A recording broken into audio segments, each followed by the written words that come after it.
Hello friends, नमस्कार। कैसे हैं आप लोग? देखिए फ्रेंड्स, आपके सिलेबस में जो नया सिलेबस है सेकंड ग्रेड का और फर्स्ट ग्रेड स्कूल लेक्चरर का, उन दोनों में एक ही टॉपिक कॉमन दिया हुआ है जहाँ तक लिटरेचर की बात आती है। तो एक पोएम आपको दी हुई है, सॉनेट है बेसिकली, श्री अरबिंदो की, जिस सॉनेट का नाम है the pilgrim of the night. Okay, syllabus में द पिलग्रिम ऑफ नाइट दिया हुआ है, लेकिन उसमें आपको कर लेना है the pilgrim of the night. Okay, सबसे पहले तो ये करेक्शन कर लेना। सिलेबस में आपके यहाँ पे द नहीं दिया हुआ है, वो आपको ऐड करना। ओके फ्रेंड्स, अब बात करते हैं श्री अरबिंदो की। ये जब भी जो इंडियन राइटर्स इन इंग्लिश की बात आती हैं तो श्री अरबिंदो का नाम आप प्रोमिनेंट रूप से देखेंगे। अब श्री अरबिंदो जो हैं, जिनका पूरा नाम अरबिंदो घोष था, ये बेसिकली इनका जन्म बंगाल में हुआ था, कोलकाता में, है ना। उस समय कैलकाटा पुकारते थे, वहाँ पे इनका जन्म हुआ था। और इनके पिताश्री ने इनको महज 7 इयर्स की एज में इंग्लैंड भेज दिया था पढ़ने के लिए। तो ऑब्वियसली इन्होंने अपनी जो एजुकेशन है, वो जो मानी हुई दुनिया की स्कूल्स हैं या कॉलेजेस हैं इंग्लैंड की, वहाँ पे इन्होंने अपनी एजुकेशन ली। कैम्ब्रिज भी ये गए, ठीक है ना। और बहुत अच्छी तरह से इनके पिताजी ने इनको एजुकेट करने का प्रयास किया, बिल्कुल वेस्टर्न वर्ल्ड को मैच करता हुआ इनका एजुकेशन का स्टैंडर्ड था। अब देखिए, श्री अरबिंदो जो हैं, वो चूंकि उनका जो अपब्रिंगिंग का काफ़ी पार्ट, जो पालन पोषण इंग्लैंड में हुआ था, एजुकेशन उनकी इंग्लैंड में हुई थी, तो वेस्ट का जो लाइफ का फिलॉसफी है वो भी इनके वर्क में कहीं ना कहीं आपको मिलता है। और जो प्रमुख रूप से ये भारतीय थे, और जो इंडियन स्पिरिचुअल लाइफ है, स्पिरिचुअलिज्म है, उसमें इनका बहुत यकीन था। तो बाद में ये स्पिरिचुअल लाइफ की तरफ भी चले गए थे। पौंडीचेरी में या पुदुचेरी में इन्होंने अपना जो आश्रम स्थापित कर लिया था। हालांकि इनका जो फ्रीडम मूवमेंट है इंडिया का, उसमें भी बहुत बड़ा कंट्रीब्यूशन माना जाता है। जिस समय अन्य जो इंडियन पॉलिटिकल लीडर्स थे, वो चाहते थे कि ब्रिटिश रूल जो इंडिया में है उसमें कुछ रिफॉर्म किए जाएं, अमेंडमेंट किए जाएं, उस समय इन्होंने जो पूर्ण स्वराज्य है, टोटल होम रूल की एडवोकेसी की थी, ठीक है। इनका लिटरेरी कंट्रीब्यूशन भी बहुत अच्छा खासा रहा है। इन्होंने द सावित्री, एक एपिक पोइम भी लिखी है, जो ऑलमोस्ट 24,000 लाइन्स में है, ठीक है। तो यू कैन इमेजिन कितना उनका लिटरेरी करियर लंबा रहा होगा। एक इतनी बड़ी एपिक पोइम लिखने वाला व्यक्ति, जो भारतीय जो राइटर्स हैं जो इंग्लिश में लिखते हैं, उनमें सबसे बड़ी एपिक पोइम इन्हीं की है, सावित्री, जो कि एपिक पोइम है। आपके सिलेबस में जो the pilgrim of the night दी हुई हैं, ये भी एक फिलॉसॉफिकल और स्पिरिचुअल पोइम का ही उनका पार्ट है, राइटिंग्स का ही पार्ट है। ये सोनेट हैं जो कि शेक्सपियरियन सोनेट की शक्ल में हैं। ये इसमें 3 क्वार्टरेंस आपको मिलेंगे, 1-2 लाइन का कपलेट आपको मिलेगा, और इसकी राइम स्कीम भी जो टिपिकल शेक्सपियरियन सोनेट्स की होती हैं वो आपको मिलेगी। ए बी, ठीक है, B C, sorry, A B, C D, E F और जी। ये जो टिपिकल राइम स्कीम होती है शेक्सपियरियन सोनेट की या इंग्लिश सोनेट की, वो यहाँ पे भी आपको नज़र आएगी। और ये एक रिलीजियस, एक तरह से कह सकते हो स्पिरिचुअल जर्नी को यहाँ पे डिस्क्राइब कर रहे हैं कि किस तरह से एक व्यक्ति की जो सोल की स्पिरिचुअल जर्नी है, आध्यात्मिक आत्मा है, वो किस तरह से पूर्णता की ओर जाती है। काफ़ी हार्डशिप से गुजरती हैं, काफ़ी डार्क और कंफ्यूजिंग वे से होके सोल जो है वो स्पिरिचुअल इमॉर्टलिटी को प्राप्त करती है। ये इस कविता में श्री अरबिंदो का जो पर्पस है लिखने के पीछे, या कह सकते हो सेंट्रल थीम है या मैसेज है इस सॉनेट का, ठीक है। तो एज यूजुअल, सबसे पहले हम कोई भी पोइम या पीस ऑफ लिटरेचर पढ़ने से पहले उसके राइटर के बारे में या पोइट के बारे में अच्छी जानकारी ले लेते हैं। तो चलिए, श्री अरबिंदो के बारे में पहले हम कुछ इंपॉर्टेंट फैक्ट्स जान लेते हैं। ओके, देखिए, श्री अरबिंदो के एज ए पोइट के रूप में बात करें तो इनका फुल नेम अरबिंदो घोष था, और पॉपुलरली इनको श्री अरबिंदो के रूप में जाना जाता है। बर्थ इनका 15 अगस्त 1872 को हुआ था। कोइंसिडेंटली इनका जो बर्थ डेट है वो भारत का, आप जानते हो, इंडिपेंडेंस डे हम सेलिब्रेट करते हैं। उसी दिन इंडिया ने भी अपना फ्रीडम गेन किया था। 15 अगस्त को 1872 में इनका बर्थ हुआ था। कोलकाता, जब उस समय उसे कैलकाटा नाम से जानते थे। डेथ इनकी दिसंबर 5, 1950 को हुई थी, पांडिचेरी में। अब हम इसे पुदुचेरी रूप में जानते हैं, ठीक है। की एस्पेक्ट्स ऑफ हिज वर्क, देखो एक तो इंटीग्रल योगा का जो इनका कॉन्सेप्ट था। देखो योगा में क्या होता है, अलग अलग जो स्कूल्स ऑफ योगा हैं उन्होंने अलग अलग तरह के योगास क्या किए हैं, प्रिस्क्राइब किए हैं। जैसे कुछ ऐसे स्कूल्स हैं जो कहते हैं योगा ऑफ द माइंड लेके आए, कुछ स्कूल्स हैं योगा ऑफ द सोल लेके आए, कुछ स्कूल्स हैं जो योगा ऑफ द बॉडी लेके आए। इन्होंने कहा एक इंटीग्रल कॉन्सेप्ट लाए हैं जिसे अपन कहते हैं इंटीग्रल योगा की कॉन्सेप्ट। उसका श्रेय श्री अरबिंदो को दिया जाता है। देखो अरबिंदो एम्फेसाइजेस स्पिरिचुअल इवोल्यूशन, आध्यात्मिक विकास की बात करते हैं, डेवलपमेंट की बात करते हैं, जो कि कंबाइन कर लें, जो जोड़ दें माइंड को, बॉडी को और सोल को। ये इनका इंटीग्रल योगा का कॉन्सेप्ट था।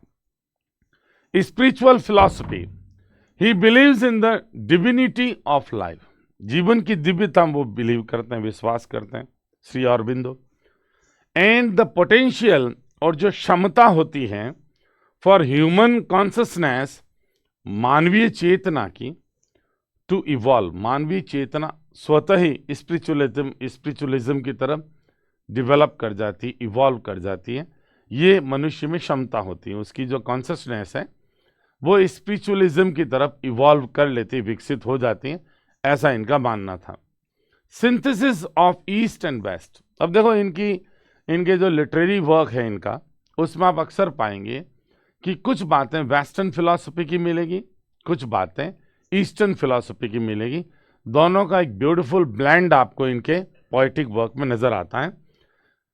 Shri Aurobindo merges Indian spiritual traditions with western thought, देखो पश्चिमी विचारों में क्या ऐड कर देते हैं, इंडियन स्पिरिचुअल ट्रेडिशंस को ऐड कर देते हैं, and philosophy, western thought and philosophy में इंडियन स्पिरिचुअलिज्म या स्पिरिचुअल ट्रेडिशन ये मर्ज कर देते हैं। ओके, आगे बढ़ते हैं। नेशनलिज्म एंड फ्रीडम, ये राष्ट्रवादी थे, इनका राष्ट्रवाद था और स्वतंत्रता में यकीन रखते थे। His early work focused on India's independence, Bharat की स्वतंत्रता पे फोकस था शुरुआती काम, एंड पॉलिटिकल एक्टिविज्म, और जो राजनीतिक सक्रियता है उस पे इनका अर्ली वर्क क्या करता था, फोकस करता था।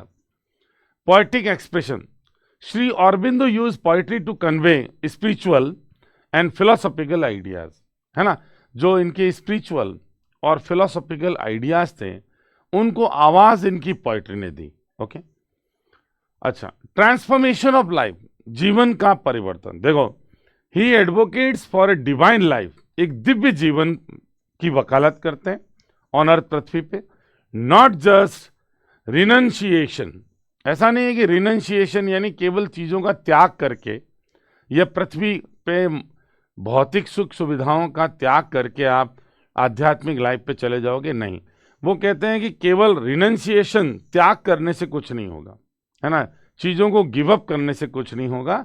वो एक डिवाइन लाइफ चीजों के बीच में रह के भी जी जा सकती है, ये इनका फिलॉसफी था।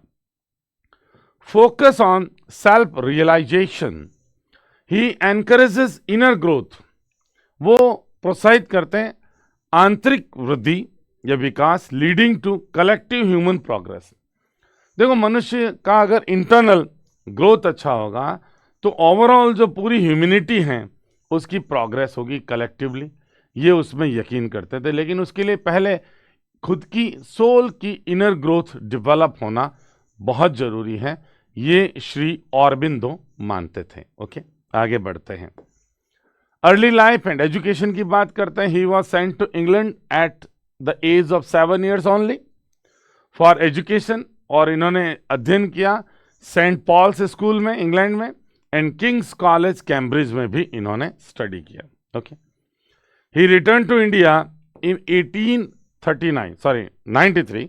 1893 में भारत लौटे and worked in the Baroda princely state. जो बड़ौदा प्रिंसली स्टेट है, जो उस समय अपनी रियासत थी, स्थानीय देसी रियासत, उसमें इन्होंने काम किया। ठीक है, मैंने आपको बताया कि इन्होंने जो आईसीएस एग्जाम उस समय होता था भारत में सिविल सर्वेंट बनने के लिए, है ना, एक्सट्रीम लेवल का एग्जाम, उस समय भी यही था, आज भी आईएएस के एग्जाम के रूप में उसे जानते हैं।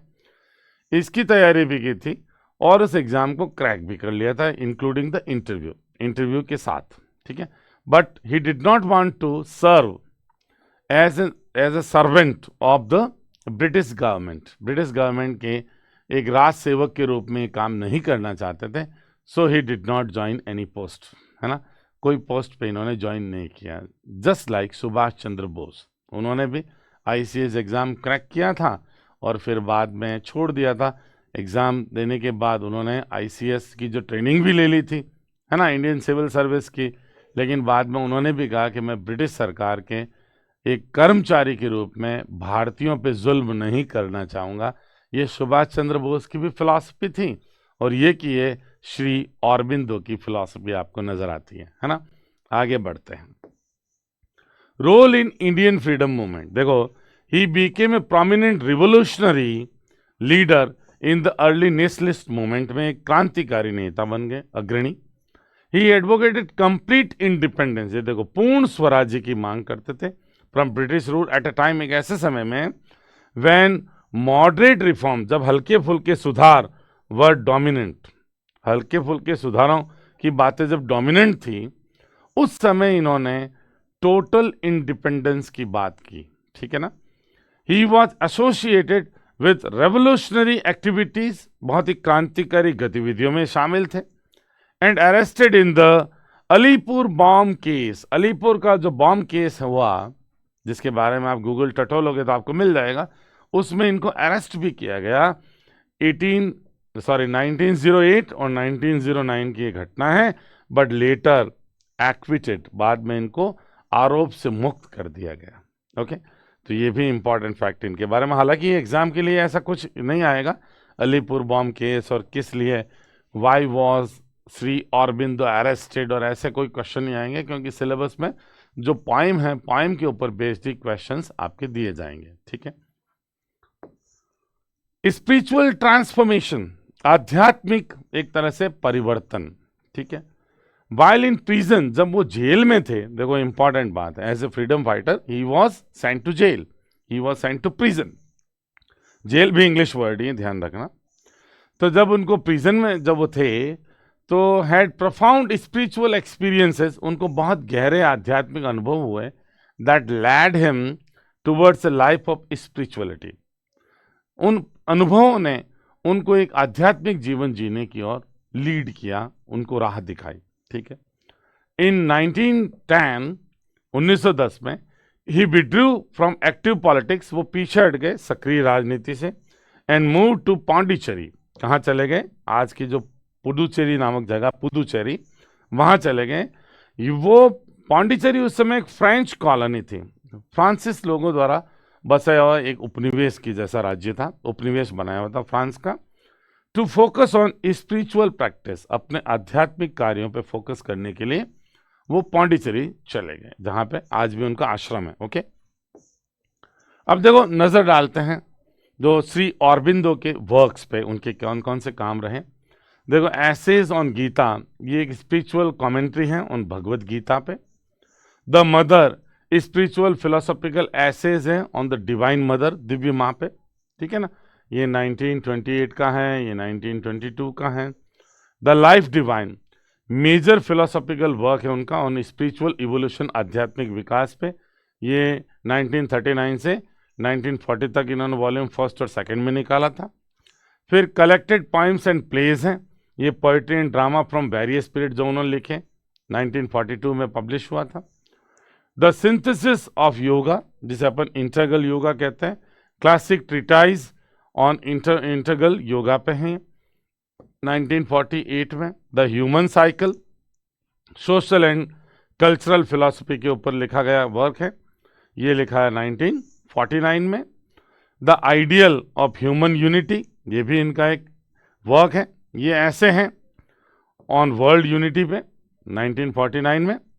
और Savitri a legend and a symbol, ये एपिक स्पिरिचुअल पोएम है 1950 से 1951, मतलब ये पब्लिश हुई थी उनकी पोस्टुमसली, मृत्यु के बाद भी, इसलिए आप यहाँ 1951 देख पा रहे हो। और द आवर ऑफ गॉड है ना, ये writings on spiritual and cultural themes पे हैं 1949 के। ओके, ये इनके मेजर वर्क्स हैं, ये इनकी पब्लिकेशन डेट है, और ये किस तरह का काम है ये आपको यहाँ पे जानकारी दी हुई। कोई खास बात है नहीं, इन पे क्वेश्चंस नहीं बनेंगे। अपनी जो पोएम है ना, the pilgrim of the night, उसी के ऊपर आपको ज्यादा फोकस रहना, एक्स्ट्रा इंफॉर्मेशन है ये। अब आ जाते हैं about the poem the pilgrim of the night पे। ठीक है दोस्तों, डेट ऑफ कंपोजिशन, कंपोजिशन की डेट देखो, इसमें मैन्युस्क्रिप्ट में ये आपको मिलेगी लिखी गई 1938 में। बहुत इंपॉर्टेंट बात है कब लिखी गई थी, और बाद में इन्होंने रिवाइज भी किया था 1944 में, ये भी आपको याद रखना। 5 साल बाद या 6 साल बाद सॉरी, इसको रिवाइज किया गया था, ये भी बहुत इंपॉर्टेंट फैक्ट है। और these dates are written on the surviving hand written version, जो मैन्युस्क्रिप्ट मिली इस पोएम की, उसमें ये बातें आपको क्लियरली, पहले लिखी गई थी 38 में 1938 में, और फिर 1944 में इसको रिवाइज किया गया था। ये दोनों बातें आपको विशेष याद रखनी, बहुत इंपॉर्टेंट है। ओके, आगे बढ़ते हैं पब्लिकेशन के बारे में। ये तो लिखी गई डेट्स थी। द पोएम वॉज पब्लिश पॉस्टुमसली, पॉस्टुमसली मतलब मृत्यु पश्चात, मरणों उपरांत, आफ्टर श्री ऑरबिंदोज डेथ लिखी गई थी, ये सॉरी पब्लिश की गई थी इन 1950, ये याद रखना। पॉस्टुमसली से पब्लिश किया गया था 1950 में। It appears in the collected poems, volume 1 का नाम है, देखो याद रखना, विशेष बात है ये, कलेक्टेड पोएम्स उस वॉल्यूम में है। श्री ऑरबिंदो के वर्क आगे दिया हुआ है, specially in editions of the complete works of Shri Aurobindo, complete works of Shri Aurobindo, उस पोएटिक कलेक्शन में भी इसको पब्लिश किया गया है। And Shri Aurobindo's birth centenary library, जिसको श्री ऑरबिंदोज बर्थ सेंटिनरी, 100 साल पूरे होने पे जो सेंटिनरी लाइब्रेरी हैं, उसका पार्ट भी है, उसमें पार्ट 7 में है। ये क्वेश्चन अच्छा बनता है कि कौन से पार्ट जो हैं श्री ऑरबिंदो की बर्थ सेंटिनरी का, लाइब्रेरी का, उसमें इसको पब्लिश किया गया है। तो पार्ट 7 में इस पोएम को पब्लिश किया गया है, और ये पौंडीचेरी जो कि 1927 1947 तक, देखो 27 से 47 तक वो जो रहे उस आश्रम में पौंडीचेरी में, उसमें जो उन्होंने पोएम्स लिखी उसमें इसको इंक्लूड किया गया है वॉल्यूम 7 में। ये जरूर आपको याद रखना, विशेष बात है। पार्ट 7 जो Shri Aurobindo birth centenary library का 7th पार्ट जो है, उसमें इस पोएम को पब्लिश किया गया है। और ये जो पोएम का कलेक्शन है, पौंडीचेरी में उन्होंने जो पोएम्स लिखी 1927 से 1947 तक, उसके 7th पार्ट में इस पोएम को पब्लिश किया गया है। ये एक अलग से इंपॉर्टेंट फैक्ट बना लेना, आप पूछ भी लें। ओके, आगे बढ़ते हैं। The pilgrim of the night by Shri Aurobindo is, क्या है? इस सॉनेट है सबसे पहले तो, क्योंकि इसके अंदर 14 लाइन्स हैं, रेगुलर राइम स्कीम है एंड कंट्रोल्ड स्ट्रक्चर है। ठीक है, कहीं कहीं राइम हल्की सी मिक्स्ड राइम भी बनती हैं। अ डिवोशनल स्पिरिचुअल पोएम है। It expresses the soul's longing, देखो आत्मा की जो इच्छा है फॉर डिवाइन गाइडेंस, दिव्य मार्गदर्शन की, ईश्वरीय मार्गदर्शन की, जो मनुष्य की आत्मा इच्छा करती है उसको ये आवाज देती है पोएम।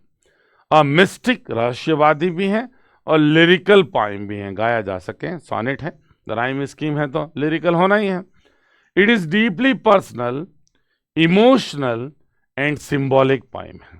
ठीक है, प्रतीकात्मक हैं, कहना कुछ चाहते हैं, शब्द कुछ अलग काम में लिए गए, सिंबल्स बनाए हैं पोएम के अंदर बहुत सारी चीजों को। ओके, फिलोसॉफिकल इन टोन, टोन में ये जो पोएम है बाय नेचर ये पोएम जो है फिलोसॉफिकल नेचर की है। It reflects inner spiritual journey, आंतरिक आध्यात्मिक यात्रा की बात हो रही है। पिलग्रिम आप जानते हो तीर्थ यात्री को कहते हैं, तो वो आत्मा एक्चुअली यात्रा करती है, स्पिरिचुअल जर्नी पे है। फेथ, ठीक है ना, एंड सरेंडर, समर्पण भी करती है कहीं पे, एंड एस्पिरेशन, और आकांक्षा किसकी रखती है, टूवर्ड द डिवाइन, दिव्यता की ओर पहुंचने की आकांक्षा वो आत्मा करती, ईश्वरीय मिलन है ना, डिवाइन का मतलब यहाँ पे दिव्य ईश्वरीय जो मिलन है उसकी आकांक्षा करती हुई आत्मा की जर्नी, स्पिरिचुअल जर्नी आपको इस पोएम में दिखाई गई है। ओके, सिंबॉलिक है ये भी। राइम स्कीम देखो, अनलाइक स्ट्रिक्ट शेक्सपियरियन या पेट्रार्कन सोनेट की स्ट्रिक्ट राइम स्कीम की बजाय this one does not follow a regular traditional rhyme scheme. हालांकि आपको रेगुलर नजर आएगी, लेकिन वो इतनी एक तरह से हार्ड राइमिंग नहीं है, सॉफ्ट राइमिंग है, वैसे मान लिया जाता है ये इससे राइम करता है, ठीक है ना। Traditional Shakespearean sonnets use ABAB, CD EF and GG, ये आप जानते हो एक शेक्सपियरियन सॉनेट की राइम स्कीम आमतौर पर ये होती है, और यहाँ भी यही है। The pilgrim of the night does not consistently rhyme at line endings, line endings पे ये कंसिस्टेंटली ऐसे राइम नहीं करती, एंड इज इंस्टेड, इसकी बजाय मोर लूजली राइम्ड, काफी लूजली राइम्ड है, एंड नियर राइम्ड है, नजदीकी रूप से आप कह सकते हो यही राइम स्कीम होगी, स्ट्रिक्ट नहीं है इतनी। Making it's rhyme pattern irregular rather than strictly conventional, परंपरागत होने की बजाय काफी इरेगुलर इसका राइम पैटर्न बनता है। देखो नजर डालते हैं, ये 14 लाइन्स हैं और एंड में क्या आ रहा है, देखो नाइट, इसको हम ए दे देते हैं, और ये को रॉन्दिवू, अब रॉन्दिवू ये फ्रेंच वर्ड है, इसको प्रोनाउंस अपन रॉन्दिवू से करते हैं, तो नाइट से बिल्कुल अलग है, तो ए बी हो गया। फिर नाइट से बिल्कुल राइम करता है लाइट, तो वापिस ए हो गया, और रॉन्दिवू से केवल वू राइम करता है, तो ए बी बन ही गया, कोई दिक्कत है नहीं यहाँ पे। फिर देखो माइंड, ये हो गया आपके सी, और ये हो गया सोल, ये हो गया डी, और माइंड से ब्लाइंड राइम करता है तो सी, और देखो सोल से रॉल, ये एक्चुअली सॉल है और योर रोल है, तो एक तरह से ढीली राइमिंग है, पर फिर भी इसको CD कर देते हैं। अब देखो स्लाइम, ये ई और टाइम ई, एंड और फ्रेंड ये F दे देते हैं, और बी, देखो बी, और फिर देखो इमॉर्टलिटी, बी और ली, ये देखो एंड में जी से राइम हो जाता है, ठीक है ना। तो ये लाइट और नाइट, उसी तरह से वू रॉन्दिवू, ठीक है ना, ऐसे राइमिंग हो जाती है। Blind mind, roll soul, time slime, friend and immortality और बी, ये ऐसे राइम स्कीम बन जाती है, ठीक है। ओके, तो राइम स्कीम के बारे में हो गई बात। टिपिकल शेक्सपियरियन सॉनेट वाली इसमें राइम स्कीम है, ABAB, CD EF एंड हाँ अपनी GG, लास्ट में GG आ जाती है, ठीक है, गॉट इट। आगे बढ़ते हैं। पोएम की थीम अगर देखें कौन कौन सी थीम्स इसमें से निकल के आ सकती हैं, तो देखो सबसे पहले तो स्पिरिचुअल करेज की बात हो रही है, क्योंकि जो जर्नी पिलग्रिम अंडरटेक कर रहा है, जो हाथों में उठा रहा है, जिस जर्नी को शुरू करने जा रहा है, वही करेज से भरी है। एक इल्यूमाइंड जो सोल हैं, एक प्रकाशित ज्ञान से प्रकाशित आत्मा जो है, वो अंधकार की यात्रा कर रही है, इग्नोरेंस की यात्रा कर रही, अज्ञानता की, जिसमें कोई स्पिरिचुअलिज्म नहीं है, जिसमें कोई स्पिरिचुअल नॉलेज नहीं है, अंधकार में दुनिया की एक यात्रा पे निकली हैं, तो स्पिरिचुअल करेज तो है ही है, और सेक्रीफाइस भी वो करती है, अपनी जो डिवाइन लाइट है, दिव्य रोशनी है, उसको वो आत्मा अंधेरे में खोने के लिए तैयार है। देखो पैराडॉक्सिकल सिचुएशन है। अगर किसी व्यक्ति जो इल्यूमाइंड हैं, जो प्रकाशित हैं, जिसके अंदर इल्यूमिनेशन है, प्रकाश है, ऐसी आत्मा अंधेरे में, अंधेरे की डेप्थ में जा रही है, तो वो अपना जो डिवाइन लाइट है, दिव्य रोशनी है, उसको सेक्रीफाइस कर रही है। अपने आप में ये क्या है? Paradoxical idea. कैसे भाई? जो दिव्य प्रकाशित अलौकिक आत्मा जो है, वो जहां भी जाएगी हर अंधेरे को वो उजाले में बदल देगी। सिचुएशन ये होगा। तो बेसिकली अगर हम देखें, थोड़ा सा और ज़्यादा रेशनल पॉइंट ऑफ व्यू से सोचें, तो वो आत्मा जो हैं, जो प्रकाशित हैं, दिव्य रोशनी से क्या कह सकते हैं, लबरेज हैं, भरी हुई हैं, वो आत्मा किस तरह से अंधेरे के सामने अपनी रोशनी को सेक्रीफाइस कर रही है, अपने स्पिरिचुअल जो वैल्यूज़ हैं उसको किस तरह से वो आत्मा अंधेरे नुमी जगत में जाकर, जो कि इग्नोरेंस का प्रतीक है, सफरिंग का प्रतीक है, उसमें जाकर कैसे वो अपनी रोशनी या अपनी दिव्यता खो देगी। ये अपने आप में आइडिया ही कैसा है? पैराडॉक्सिकल है ना? विरोधाभासी एक आइडिया है जो इस कविता में ब्यूटीफुली प्रेजेंट किया गया, प्रस्तुत किया गया। जर्नी ऑफ द सोल बताई जा रही है। सोल को ही पिलग्रिम कहा है, ठीक है ना? एक्चुअली कभी खुद की बात नहीं कर रहा, अपनी आत्मा की बात कर रहा है। Struggle between light and darkness के बीच का संघर्ष जो मैं मानता हूं पैराडॉक्सिकल है, क्योंकि रोशनी अंधेरे को हमेशा हटा देती है। तो ऐसा कोई स्ट्रगल होता नहीं है। लेकिन यूं समझ लो, ये जो लाइट हैं, ये डिवाइन नॉलेज से लबरेज है। लाइट यहां पे रिप्रेजेंट कर रही है डिवाइन स्पिरिचुअल नॉलेज, दिव्य आध्यात्मिक ज्ञान, और इग्नोरेंस को रिप्रेजेंट कर रहा है डार्कनेस। डार्कनेस जो है वो इग्नोरेंस को रिप्रेजेंट कर रहा है, अज्ञानता को, जिसमें कोई स्पिरिचुअलिज्म नहीं है, जिसको कोई ईश्वर की जो अलौकिक सत्ता है उसका कोई ज्ञान नहीं है, जिसको स्पिरिचुअल लाइफ का कोई नॉलेज नहीं है। ऐसी आत्मा जो इग्नोरेंस में जी रही है, उसे पता ही नहीं है कि how to reach the divine, दिव्यता तक कैसे पहुंचे, हाउ टू एक्वायर एटर्निटी, अमृतत्व कैसे प्राप्त करें। तो ऐसा जो इग्नोरेंस है वो डार्कनेस रिप्रेजेंट कर रहा है। तो उन दोनों की एक तरह से जंग है, क्योंकि ये दोनों सिंबॉलिक हैं, light and darkness. Light represent करता है स्पिरिचुअल नॉलेज को, और डार्कनेस रिप्रेजेंट करता है इग्नोरेंस को, अज्ञानता को। Okay, hope and faith in divine mission. अब देखो, एक व्यक्ति, आप यूं समझ लीजिए, जो एक महान व्यक्ति हैं, दिव्य गुणों से प्राप्त व्यक्ति हैं, वो ऐसे गंदी बस्ती में जा रहा है लोगों की, जहां लोग करप्टेड है। करप्टेड होने का मतलब भ्रष्ट हैं, जिनको ईश्वरीय चीजों से कोई लेना देना नहीं, जिनको ईश्वर का कोई डर नहीं, वो सारे करप्शन में कह सकते हो लिप्त लोग हैं, जो कि उल्टे काम जो भी करने होते हैं जीवन में, वो सारे करने में लगे हुए हैं। तो उनको सुधारने के लिए एक दिव्य आत्मा निकली है। तो एक तरह का मिशन है उनको ट्रांसफॉर्म करना, उनको अपने क्या क्या कह सकते हो, अपनी दिव्य रोशनी से उनका जीवन रोशन कर देना, उनको इग्नोरेंस से निकालना और अपने अंदर समाहित करना। ये एक बहुत बड़ा मिशन है।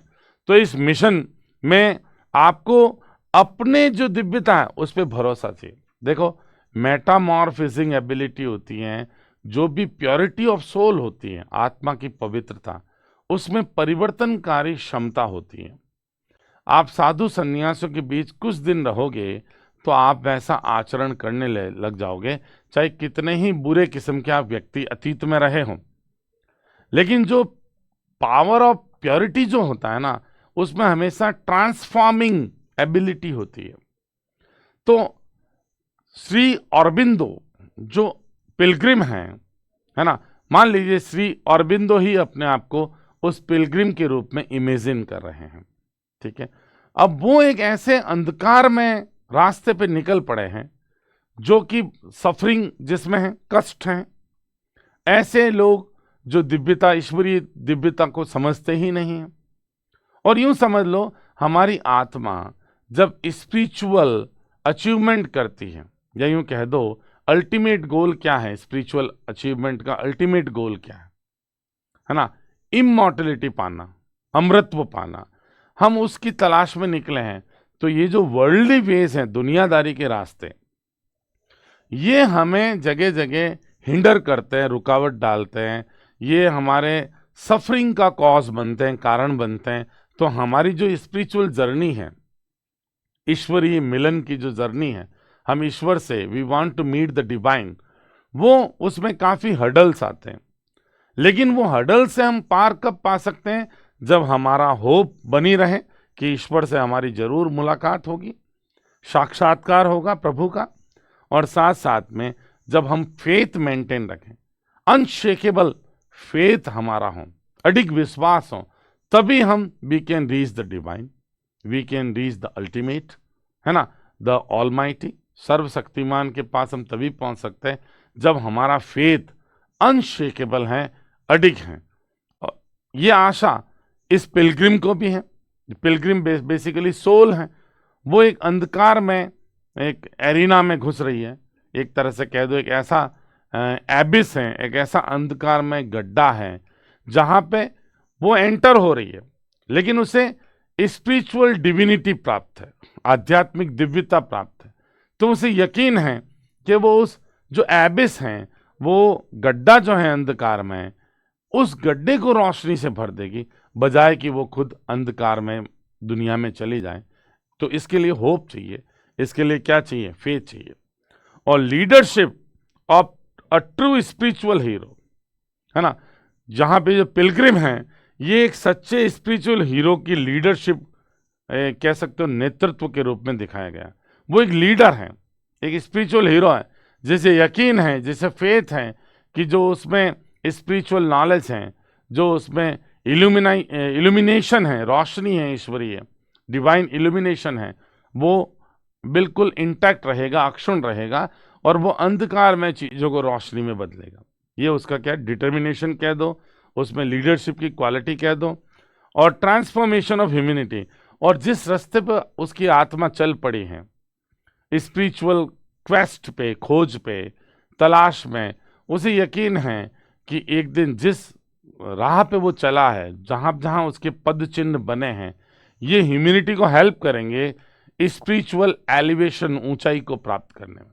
क्योंकि जहां वो जा रहा है उसकी जर्नी कभी वेस्ट नहीं होगी, क्योंकि उस जर्नी में जो उसके फुटप्रिंट्स बने हैं, वो फुटप्रिंट्स एक तरह से पाथ बन जाएगा, रास्ता बन जाएगा पूरी ह्यूमैनिटी के लिए, कि वो स्पिरिचुअल एलिवेशन को रीच कर सके, आध्यात्मिक ऊंचाई को प्राप्त कर सके। ओके, तो ये थीम्स बन सकती हैं। जब आप इस पोएम को पढ़ेंगे तो बहुत बेहतरीन आपको समझ में आ जाएगा। आपको इतना लोड अभी इनिशियल फेज पे लेने की आवश्यकता नहीं है, जितना लोड मैं अभी समझाने में लेने लग गया हूँ। शायद मुझे भी इतना लोड अभी नहीं लेना चाहिए, क्योंकि जब आप बाद में आगे बढ़ेंगे तो आपको खुद ब खुद चीजें समझ में आ जाएगी। ओके, थोड़ा समरी देख लेते हैं, हमरी समरी, जिससे आपको आसानी रहे समझने में जब पढ़ते समय। श्री ऑरबिंदो की जो द पिलग्रिम ऑफ नाइट है, यहाँ पे ऑरबिंदोज कर लीजिएगा यार, ये डोज बड़ा मुश्किल है यहाँ बनाना। अरबिंदो की कर लोगे यहाँ पर? हाँ, श्री ऑरबिंदो की the pilgrim of night is a deeply spiritual poem है, बहुत गहरी रूप से आध्यात्मिक कविता है, describing the soul's courageous journey, आत्मा की, देखो पिलग्रिम आत्मा को बताया गया, और आत्मा की साहसिक यात्रा, ठीक है, थ्रू डार्कनेस, अंधकार से होकर, in search of divine truth, Divya जो सच है, यह जो डिवाइन हाइट है, जो अल्टीमेट गोल है इमॉर्टलिटी, वहां तक अंधकार से होने की आत्मा की यात्रा को डिस्क्राइब करे। आप यूं समझो कि अपन जो स्पिरिचुअल हाइट है, आध्यात्मिक ऊंचाई है, उस पे पहुंचते हैं तो हमारा जीवन ऐसा बना है कि उसमें कई कठिन मार्ग आते हैं, अंधकार में मार्ग आते हैं, जो हमें डिविनिटी की तरफ ले जाने से रोकते हैं, जाने से रोक देते हैं। ऐसे बहुत से लालच हैं संसार में, वो सारे जो हर्डल्स हैं, जिन्हें अपन कहते हैं डार्कनेस कह दो, ये सारी चीजें हमें स्पिरिचुअल एलिवेशन पे पहुंचने से रोकती है, और ये आत्मा भी कुछ ऐसा ही अनुभव कर रही है, डार्कनेस से गुजर रही है डिवाइन ट्रुथ की तरफ जाने में। The poet presents himself as a pilgrim, एक तीर्थ यात्री के रूप में कवि अपने आप में प्रस्तुत करता है, हु नोविंगली एंटर्स, जो जानबूझकर प्रवेश कर लेता है, किसमें? द नाइट, रात्रि में। और जो टाइटल में आप देखते हैं ना, the pilgrim of the night, ये नाइट सिंबल है ऑफ इग्नोरेंस का, सफरिंग का, डाउट का, एंड द अननोन, और अज्ञात चीजों का। ठीक है, यूं समझ लो, इग्नोरेंस का, सफरिंग का और डाउट। देखो, हम जब मुक्ति पाना चाहते हैं ईश्वरीय सारे ये झमेले बार बार के जीवन से, तो एक तरह से उसे कह सकते हैं the peak of spiritual life. और वहां पे आप, अगर आपके मन में इग्नोरेंस है, सफरिंग की स्थिति में है, डाउट की स्थिति में है, तो जो स्पिरिचुअल लाइफ का जो पीक है, जो शिखर है, एपेक्स है, वहां पे आप नहीं पहुंच पाएंगे, है ना। तो बात यह है कि हर व्यक्ति को अपने जीवन में आध्यात्मिक श्रेष्ठता प्राप्त करने के लिए इन सारी चीजों पे विजय पाना पड़ता है ना। Carrying within him God's eternal light.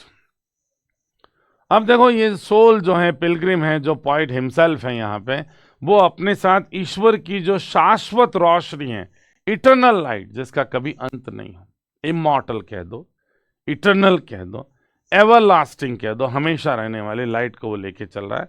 He lives behind, वो अपने पीछे छोड़ देता है जॉय, ब्लिस, है ना। कौन सा जॉय? स्पिरिचुअल जॉय, जो वो ऑलरेडी, देखो, वो तो स्पिरिचुअलिज्म को अचीव कर चुका है, लेकिन वो दुनिया को, उस डार्क वर्ल्ड को ट्रांसफॉर्म करना चाहता है ईश्वरीय रोशनी से। मेटामॉर्फिजिंग एबिलिटी, दूसरों को बदलने की योग्यता की बात हो रही है यहां पर।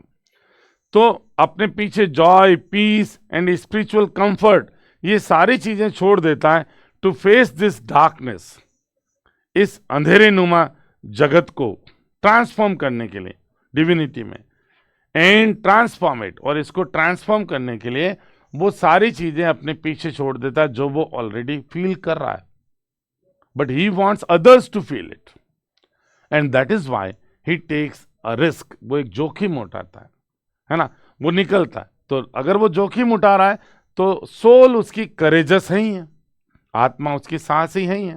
बिकॉज देखो, whatever I have gained, I will hesitate to share it with others. Sometimes दूसरों के साथ शेयर करने में मैं हेजिटेट करूंगा, है ना। आप यूं कर लो, जैसे मान लो आप मेटलिस्टिक थोड़ी बात कर लें, आपने दुनिया भर का धन प्राप्त कर लिया, करोड़ों रुपए, तो आप दूसरों के साथ शेयर करने में हेजिटेट करोगे कि शेयर करोगे? हेजिटेट करोगे, मुझे पता आप यही कहोगे। तो पॉइंट ने तो अपना जो स्पिरिचुअल हाइट है वो प्राप्त कर ली है, उसकी जो ब्लिस है, उसकी खुशी है, उसका जो जॉय है, उसका जो एवरलास्टिंग नेचर है, वो पॉइंट ने फील कर लिया। But he wants others to feel the same, वो चाहता है कि दूसरे भी वैसा ही फील करें, एंड दैट इज वाई वो एक ऐसी दुनिया में घुस जाता है which is full of ignorance, which is full of darkness, which is full of suffering. Okay, and he is courageous to do so, ऐसा करने में वो साहसी भी है, सिंपली बिकॉज आपको ऐसा डाउट होता है कि कहीं ऐसा ना हो कि मैं अपना लस्टर खो दूं, अपनी चमक खो दूं, मेरी जो डिवाइन लस्टर है, रोशनी है, वो मैं चली जाए इन लोगों से उलझ के, है ना। लेकिन सेंट क्या करते हैं, खुद जितने भी महान आत्माएं हैं या संत महापुरुष हैं, उन्होंने ईश्वरीय चीजों में जो ऊंचाई प्राप्त करने के बाद दूसरों को उसी मार्ग पे ले जाने की कोशिश की, और यही इस पिलग्रिम की कोशिश है जो इस कविता में मेंशन्ड है। ओके, आगे बढ़ते हैं। एज इट ट्रेवल्स थ्रू, जब वो यात्रा करता है थ्रू ब्लीक, अंधकार में, होपलेस, जिसमें कोई आशा ही नहीं हो, एंड एंडलेस डार्कनेस, अनंत अंधकार में, इग्नोरेंस में, सफरिंग में, तो ही एक्सपीरियंसेस लोनलीनेस, उसे अकेलापन भी महसूस होता है, ठीक है, अनसर्टेनिटी भी लगती है, एंड साइलेंस भी उसे फील होता है। साइलेंस कैसा? ईश्वर भी वहां पे, he does not find God to guide him, वह ईश्वर को वहां नहीं पाता है कि ईश्वर उसे वहां पे गाइड कर ले। Even he can not listen to the voice of God himself, स्वयं ईश्वर की भी आवाज उसे सुनाई नहीं देती। No divine voice guides him, आ गई बात, कोई दिव्य आवाज उसे गाइड नहीं करती है। एंड स्पिरिचुअल ग्लोरी, और उसका जो आध्यात्मिक वैभव है विच ही हैज अचीव्ड, जो उसने प्राप्त कर लिया है, सीम्स लॉस्ट, खोया हुआ प्रतीत होता है। ठीक है, येट डिस्पाइट द स्ट्रगल, इस संघर्ष के बावजूद ही डज नॉट गिव अप, वो हार नहीं मानता। He believes that he is courageous, वह मानता है कि उसका जो साहसी जर्नी है, यात्रा है, will one day open the way, राह खोल देगी, रास्ता खोल देगी, फॉर अदर्स, अन्य लोगों का, एंड लीड ह्यूमैनिटी, और पूरी मानव जाति को ले जाएगी टुवर्ड इमॉर्टलिटी, अमृतत्व की ओर ले जाएगी, ईश्वरीय जो स्पिरिचुअल हाइट है वहां पे ले जाएगी, डिविनिटी की हाइट ही है इमॉर्टलिटी, ट्रुथ की ओर, एंड डिवाइन रियलाइजेशन, और ईश्वरीय महसूस कर लो आप, ईश्वरीय क्या कह सकते हो, अनुभूति की तरफ उसकी जर्नी उसे ले जाएगी, मनुष्य जाति को ले जाएगी। उसे तो क्या ले जाएगी, वो तो प्राप्त कर चुका है ये चीजें, ठीक है ना। वो चाहता है कि पूरी मनुष्य जाति जो भी अंधकार में डूबी है, इग्नोरेंस में है, उनको, उनमें वो सेल्फ कॉन्शियसनेस, आत्मचेतना लाना चाहता है, उस डिविनिटी की, उस दिव्यता की। Okay, got it. बात करते हैं आगे। The pilgrim of the night is not only about one person, केवल कवि के बारे में नहीं है।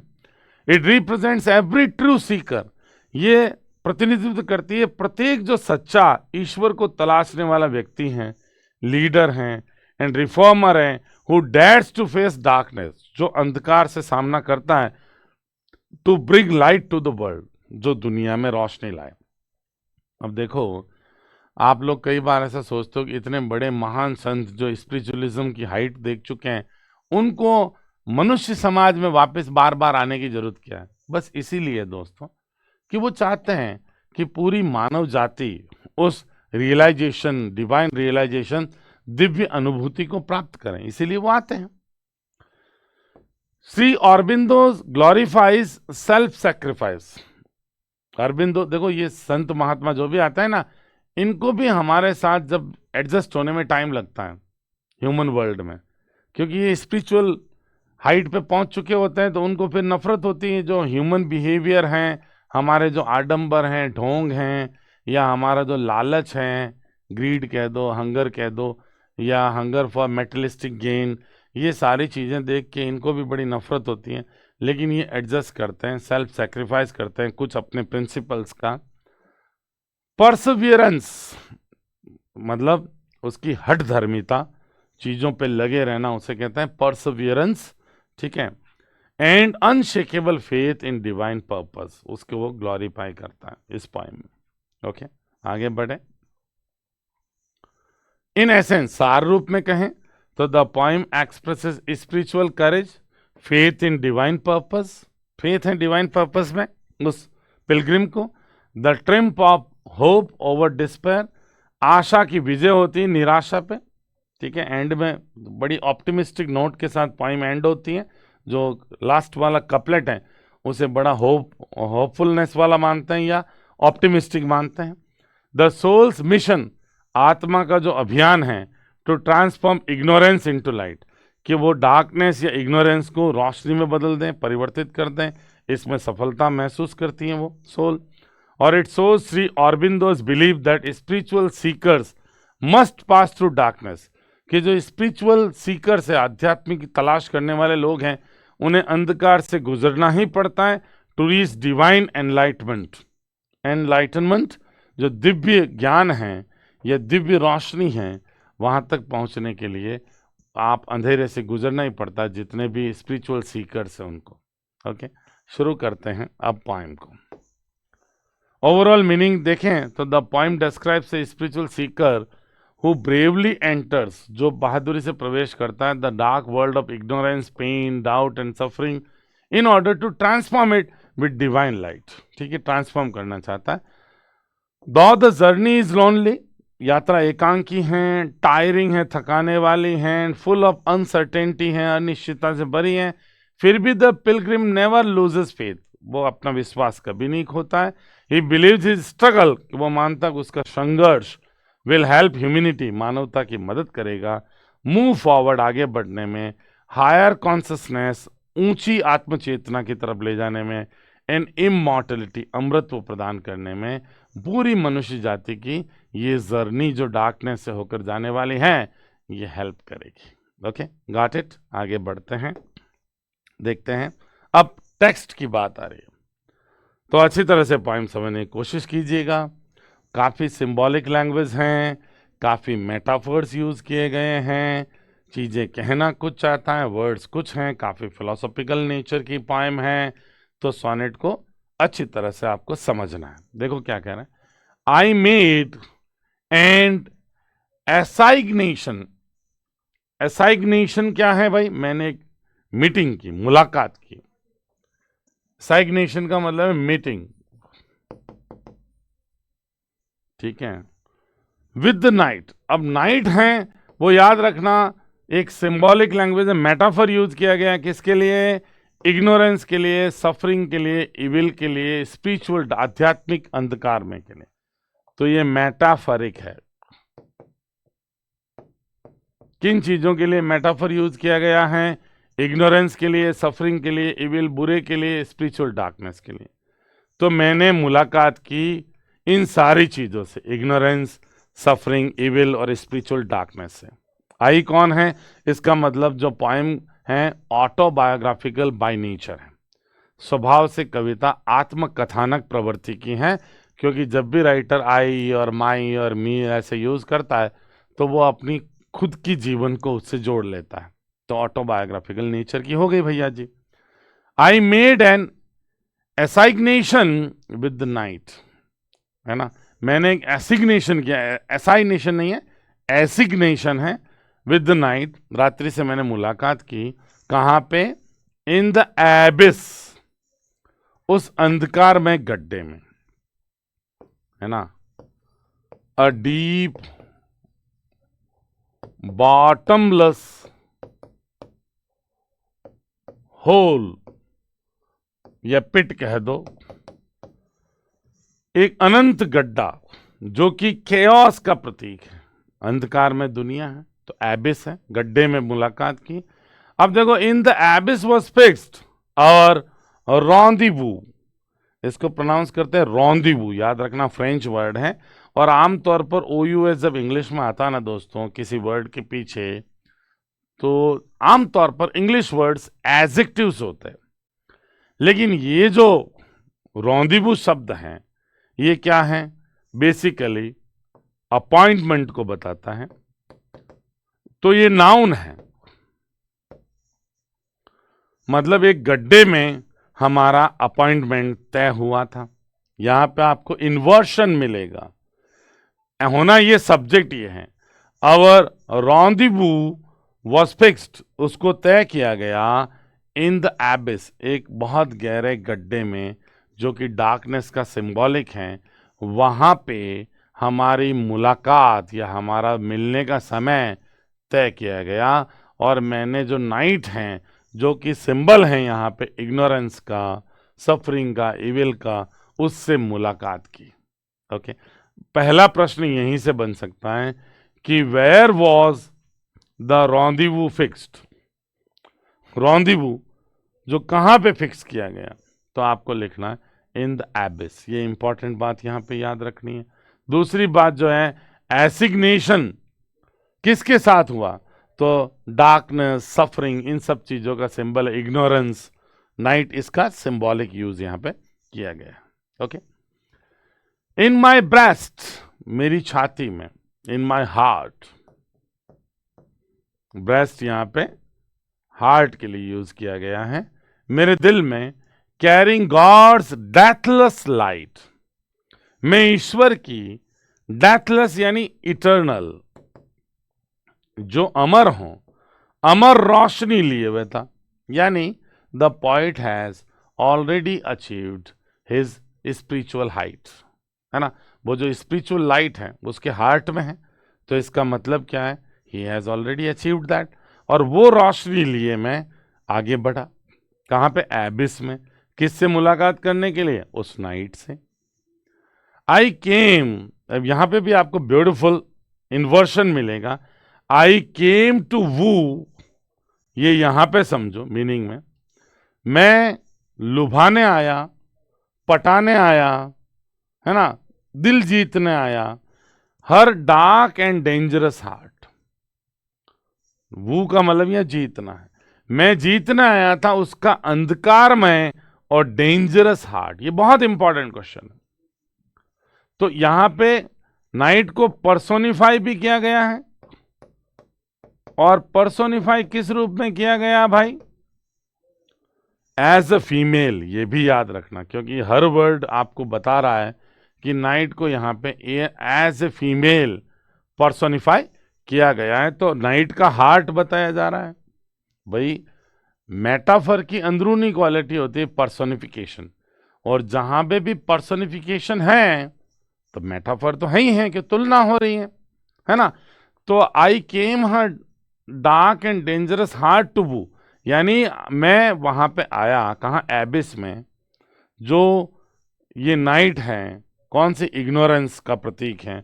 उस इग्नोरेंस के डार्क एंड डेंजरस हार्ट को वू करने, पटाने, जीतने आया। टू विन कह दो। अब यहां पे देखो, गॉड्स डेथलेस लाइट है, ये इटर्नल लाइट है। ये रिप्रेजेंट करती है फेथ, साथ में ईश्वरीय विश्वास ले आया, डिवाइन विजडम, दिव्य बुद्धि लेके आया, और जो स्पिरिचुअल स्ट्रेंथ थी वो साथ लेके आगे बढ़ा पाए उस नाइट में, अंधेरे में, डार्कनेस में। अब देखो, ही गोज विलिंगली, वो इच्छा से जाता है, not out of fair of compulsion. ऐसा नहीं कि अनिवार्यता है कि दुनिया में ज्ञान फैलाना ही है, स्पिरिचुअल नॉलेज, ऐसा कुछ नहीं है। विलिंगली गया। He carries God's eternal night inside him, अपने अंदर वो ईश्वर की दिव्य रोशनी लिए हुए हैं। ठीक है, तो उस अंधेरे, उस अंधकार में जगत में निकल पड़ा है, जहां कोई स्पिरिचुअलिज्म नहीं है, जहां कोई डिविनिटी नहीं है, जहां लोग अभी भी सफरिंग में जी रहे हैं, इग्नोरेंस में जी रहे हैं। उसे रोशन करने के लिए वो पिलग्रिम, जो सोल है पिलग्रिम के रूप में है, वो आगे बढ़ी है। Got it? Okay. I left the glory of illumined mind, मैंने पीछे छोड़ दिया वो वैभव, जो दिव्य रोशनी प्राप्त मस्तिष्क का वैभव है। देखो, पॉइट का जो माइंड था वो इल्यूमाइंड था, क्योंकि उसे स्पिरिचुअल इल्यूमिनेशन मिल गया था, रोशनी मिल गई थी। तो मैंने उस इल्यूमाइंड माइंड है उसको पीछे छोड़ दिया, उस वैभव को। ग्लोरी कहते हैं वैभव को, मतलब साधु को साधारण पुरुषों के बीच में जाने के लिए अपना वो साधुत्व वाला वैभव है वो तो त्यागना ही पड़ता है। उनके मनुष्यों, आम मनुष्यों, अज्ञानी मनुष्यों के साथ भी साधु सन्यासियों को बैठना ही पड़ता है, भले ही उनका इल्यूमाइंड माइंड हो, दिव्य रोशनी प्राप्त दिमाग चल रहा हो। एंड द काम रैप्चर ऑफ द क्या है, डिविनाइज्ड सोल, जो डिवाइन सोल है, ये डिविनाइज्ड यूज किया गया है रिदम बनाने के लिए। और में जो शांत आनंद है, देखो, काम, पीसफुल, ट्रैंक्विल, रैप्चर का मतलब जॉय, जो शांत आनंद है ऑफ डिविनाइज्ड सोल, जो दिव्य आत्मा का शांत आनंद होता है, वो भी मैंने पीछे छोड़ दिया। यहां पे बात हो रही है सैक्रिफाइसेस की। किसकी बात हो रही दोस्तों? सैक्रिफाइसेस की, जो जो बलिदान चुकाने पड़ते हैं अज्ञानी लोगों के बीच जाकर एक ज्ञानी पुरुष को, उनकी बात हो रही है कि मैंने जो इल्यूमाइंड माइंड का वैभव है वो भी पीछे छोड़ दिया, और काम, रैप्चर जो होता है डिविनाइज्ड सोल का, वो भी मैंने पीछे छोड़ दिया। ठीक है, डिवाइन से ही बना है, डिविनाइज, जो दिव्यता प्राप्त कर चुका है। And travelled through a vastness, एक विशालता में मैंने यात्रा की। वास्टनेस, विशालता काय की, डार्कनेस की, जो कि डिम था, ऐसी विशालता में मैंने यात्रा की जो कि डिम था यानी धुंधला था, एंड ब्लाइंड अंधा था। ब्लाइंड का मतलब यहाँ पे डार्क, जिसमें कोई रोशनी नहीं थी। ऐसे अंधेरे से मुझे गुजरना पड़ा, ये सफरिंग झेलनी पड़ी, है ना। टू द ग्रे शोर, और कहाँ तक जाना पड़ा? जो ग्रे रंग का शोर होता है, किनारा, वेयर, देखो यहाँ पे बात हो रही है सी शोर की, समुद्री किनारे तक, वेयर जहां पे हर इग्नोरेंट वाटर्स रोल, जहां पे उस नाइट का, हर अगेन आया नाइट, किसके लिए? इग्नोरेंस वाली नाइट है, उसका इग्नोरेंट अज्ञानी वाटर्स, पानी, रोल, लहरों में रोल करता है। यानी कि ऐसे पॉइंट पे जहां पे उसका एक तरह से एंड है, उसका इग्नोरेंट वाटर है, वो इस ऐसे शोर तक ही पहुंच सकता है जो अंधेरे में डूबा। रोशनी के शोर में वो पानी आगे रोल नहीं करता। तो मैं उस पॉइंट तक गया। यहाँ पे एक तरह से विजन करो आप समुद्र का पानी, जो एक निश्चित लहरों तक, एक निश्चित शोर तक ही रोल कर सकता है। तो अज्ञानता है, उसको उसकी रीच कहाँ तक बताइए? एक ऐसे पॉइंट तक जहाँ पे उसका इग्नोरेंट वाटर रोल करता है, उससे आगे इग्नोरेंस कुछ देख ही नहीं पाता, इग्नोरेंट वाटर वहीं पे रोल करता है। तो मैं उस शोर पे भी गया। और ये देखो ग्रे शब्द है, ये डिस्मल है, निराशाजनक है ना। हमेशा एक सैड या कह सकते हो मॉर्नफुल फीलिंग देने के लिए ग्रे वर्ड यूज किया जाता है ना। ये विशेष आप याद रखिएगा। अब देखो बेचारा शांति खो देता है, हैप्पीनेस खो देता है, स्पिरिचुअल कंफर्ट खो देता है जो उसे प्राप्त है। Illumined mind and divinised soul यहाँ पे सिंबल है स्पिरिचुअल ब्लिस के, आध्यात्मिक खुशी के। और वो ट्रेवल करता है एक ऐसी दुनिया में जो डार्क है, कंफ्यूज्ड है, डायरेक्शनलेस है, वास्ट है, डिम है, ब्लाइंड है, डायरेक्शन कुछ भी नहीं है ना। ये शब्द यूज किए गए हैं। ग्रे शोर एंड इग्नोरेंट वाटर, यहाँ पे वर्ल्ड फिल्ड विथ कंफ्यूजन, ऐसी दुनिया जो भ्रम से भरी हुई है, सफरिंग से, इग्नोरेंस से, इससे आगे उनकी रीच ही नहीं है, कहीं पहुंच ही नहीं जा रही। उनका वाटर उस इग्नोरेंस में रोल करता है दुनिया का। True spiritual work means sacrificing personal comfort to help the suffering bird. अब देखो, अच्छा आध्यात्मिक काम उसे नहीं कहते केवल कि आपने आध्यात्म प्राप्त कर लिया और दूसरे लोग उससे अछूत रहें। मैंने आपको बताया ना, दूसरों को वैसा सुख पहुंचाना, उस स्पिरिचुअलिज्म की ओर ले जाना। सारे प्रॉफिट, सारे सीयर, उन्होंने यही किया भाई, ठीक है ना।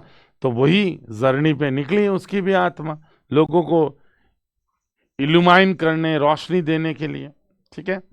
आगे बढ़े, सारी चीजें समझ में आ रही हैं। ग्रे शोर आप जानते ही हो, वो निराशावादी किनारा, निराशा से भरा किनारा, जहां पे उस रात्रि का अंधकार में पानी रोल करता है, यानी जो उसकी अंधकार में चीजें कह दो, सफरिंग कह दो, वहीं तक पहुंच पाती किनारे तक। मैं वहां भी गया और मुझे एक वास्ट और डिम और ब्लाइंड रास्ते से होके ट्रेवल करना पड़ा, ठीक है। आगे बढ़े, दूसरा क्वाट्रेन था ये, I walk by the chill wave. देखो उसके सफरिंग बताई जा रही है। मैं जो चिल यानी अत्यधिक ठंडी, वेव लहर हैं, उससे होके वॉक किया मैंने, थ्रू द डल स्लाइंग, और किससे? डल यानी निराशाजनक,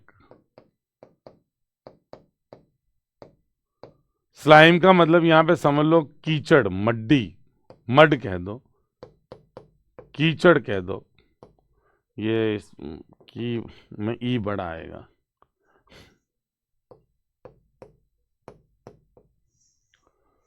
ठीक है, उस अंधकार रूपी कीचड़ से भी मुझे वॉक करना पड़ा, ठंडी लहर से भी के पास से गुजरना पड़ा। And still that weary journeying, वो जो थकाने वाले, वियरी मतलब टायरसम, थकाने वाली जर्नी, यात्रा जो है, नोज नो एंड, उसका कोई अंत ही नहीं था। उस थकाने वाली यात्रा या सफरिंग, जो ह्यूमन सफरिंग की यात्रा है, उसका कोई एंड नहीं, इतना सफरिंग है। डार्क वर्ल्ड में, इग्नोरेंस वाले वर्ल्ड में इतना ज़्यादा पेन है, इतना ज़्यादा सफरिंग है जिसका कोई एंड ही नहीं है। तो मुझे लगा मेरी यात्रा तो कभी समाप्त होगी ही नहीं, है ना।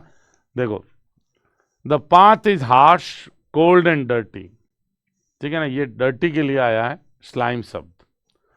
symbolize struggle and hardship. The journey seems endless endless कैसे लगी भाई? There is no quick relief. इससे कोई ये थोड़ा सा क्या एग्जेजरेशन है, हाइपरबलिक स्टेटमेंट है यहाँ पे। ये जो है ना हाइपरबली कह सकते हो, अतिशयोक्तिपूर्ण कथन है, क्योंकि उसे पता है कि ईश्वरीय जो डिविनिटी है वो प्राप्त होगी, लेकिन ये क्विक रिलीफ नहीं मिलता, इसलिए थोड़ा हाइपरबली यहाँ पे यूज किया गया। Lost is the lustrous God had beyond time. अब देखो खो गया, लस्ट्रस मतलब शाइनिंग, जो चमकीला, चमकदार, गॉड हेड, ईश्वर का जो सिर कह दो।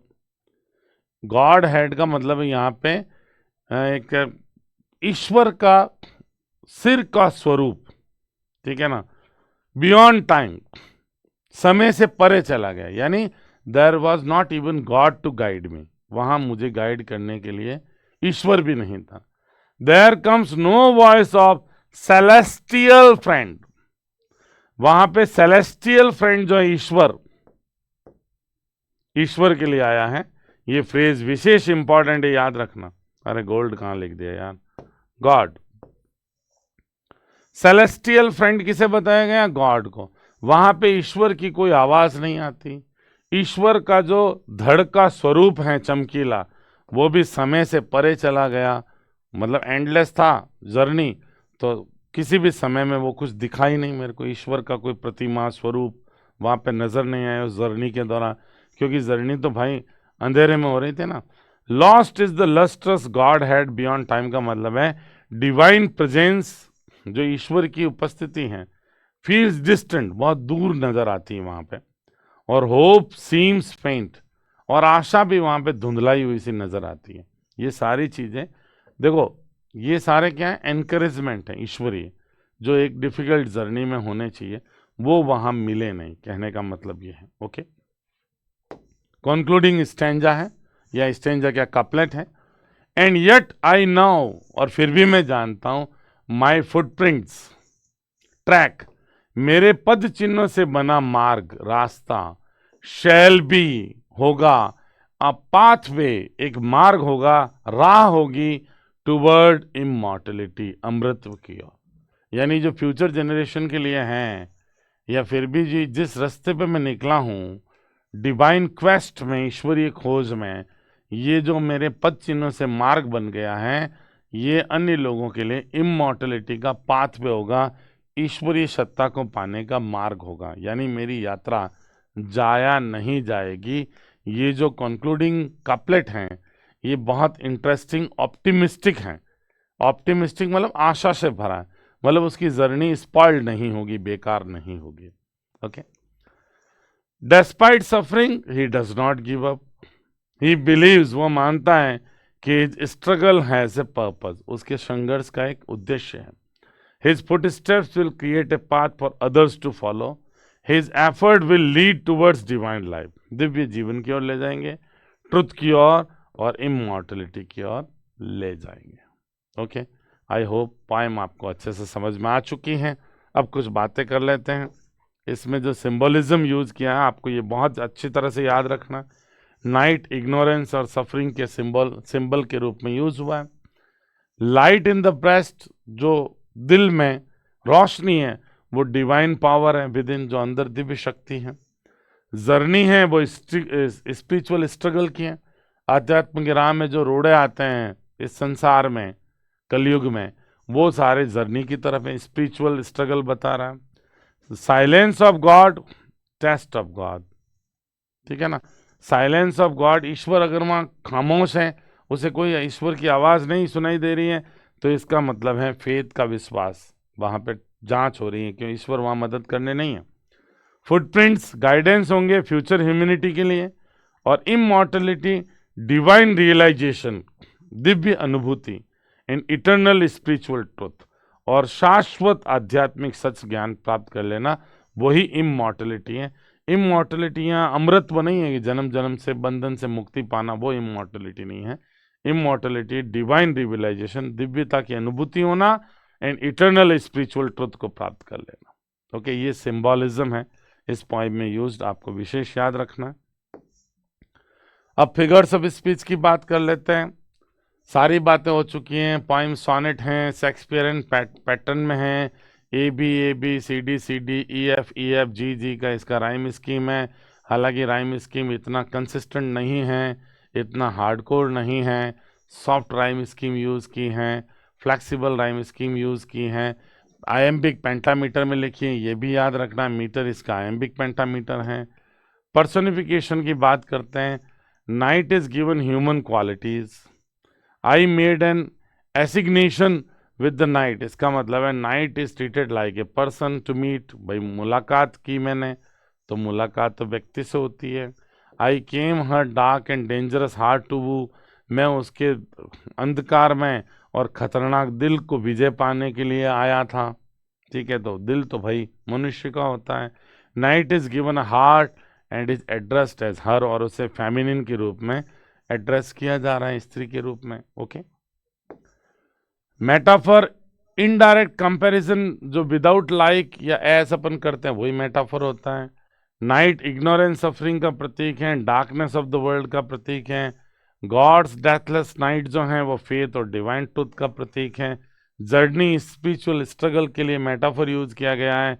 और फुटप्रिंट्स हैं वो इंस्पिरेशन एंड गाइडेंस के मेटाफर के रूप में यूज किया गया। ओके, ये मेटाफर्स आपको पॉइंट में नजर आएंगे।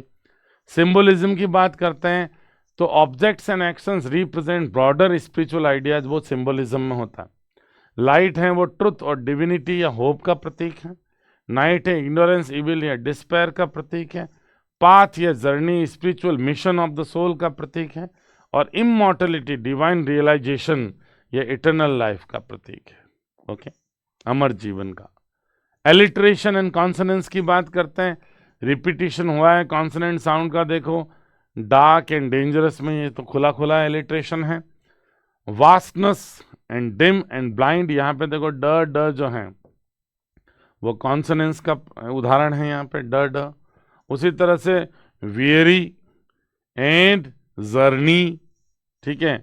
और यहाँ पे देखो वेरी और जर्निंग, ये वेरी ई और जर्नी ये ई, तो ये कॉन्सोनेंस और एसोनेंस कह दो, एलिट्रेशन कह दो उसके। वैसे इसमें कोई फिगर ऑफ स्पीच में ज़्यादातर मेटाफर और पर्सनिफिकेशन का ही क्वेश्चन बनता है। ओके, और लास्ट में देखो इमेजरी है, ये स्ट्रॉन्ग विजुअल पिक्चर्स क्रिएट करती है पोइट्री के अंदर। ग्रे शोर वेयर इग्नोरेंट वाटर्स रोल, वहाँ पे आपको समुद्र का किनारा दिखेगा। और chill wave through the dull slime, जो गंदा कीचड़ नुमा इलाका है, ठंडी ठंडी लहरों से गुजर के जाना, जो कविता में बताया गया था, ये क्या करती है, स्ट्रगल विविड बताती है और रियल बताती है पोइट्री के अंदर। ओके फ्रेंड्स, और उसके बाद हाइपरबली मैंने जब यूज़ किया था, स्लाइट एग्जेजरेशन यूज़ किया गया है कठिनाई को बताने के लिए। Still that very journeying no knows new end, उसका कोई अंत नहीं, नो न्यू एंड कोई अंत नहीं है, या नोज नो एंड उसका कोई अंत ही नहीं निकल रहा है, तो यहाँ पे थोड़ा सा आपको एग्जेजरेशन भी मिलेगा।